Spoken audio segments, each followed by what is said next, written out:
আজও কি আমরা আমাদের অধিকার ফিরে পেয়েছি? আজও কি আপনি ইউনিয়ন পরিষদে জন্ম সনদ করতে গিয়ে যে 50 টাকা ফি দিতে হয়, এটার সাথে ঘুষ দিতে হয় না? একটি ট্রেড লাইসেন্স করতে গেলে 100 টাকা ফি, কিন্তু আপনাকে ঘুষ দিতে হয় 500 টাকা। এটার কারণ এই দেশ দুর্নীতিতে নিমজ্জিত। এদেশের অন্য কোনো সমস্যা নেই, একটি সমস্যা, এদেশের দুর্নীতি, অসৎ নেতৃত্ব।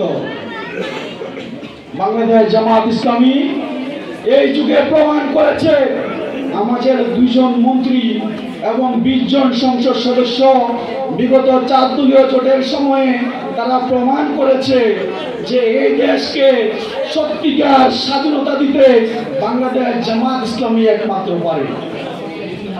তাই আমি আজকে আমরা এখানে একটি কথা বলেছি, বিভেদ নয় ঐক্য করি, সবাই মিলে দেশ গড়ি।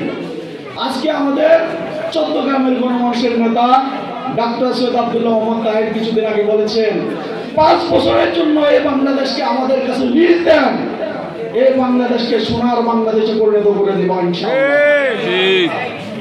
আজকে তাই আমি তাহের বাইরে কণ্ঠে কণ্ঠ মিলিয়ে বলতে চাই, যারা আওয়ামী লীগ মুক্তিযুদ্ধের সপক্ষের শক্তি নিজেদেরকে দাবি করে, তারা কেন মুক্তিযুদ্ধ করেছিল?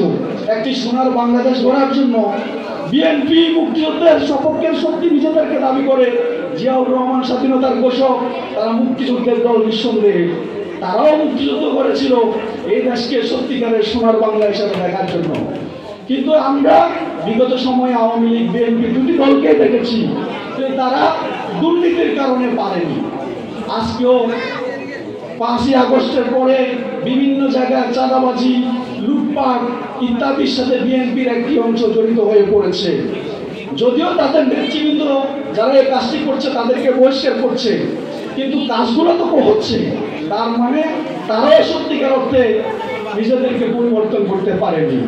সুতরাং আমি বিএনপি আওয়ামী লীগের কাছে উদাত্ত আহ্বান জানাবো, আপনি জামাত ইসলামী করার প্রয়োজন নাই, আপনি বিএনপি করেন।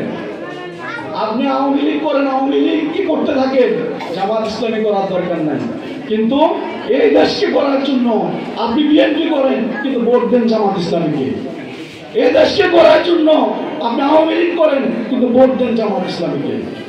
যদি বাংলাদেশ জামাত ইসলামীকে ভোট দেন, তাহলে বাংলাদেশ জামাত ইসলামী ইনশাআল্লাহ সত্যিকার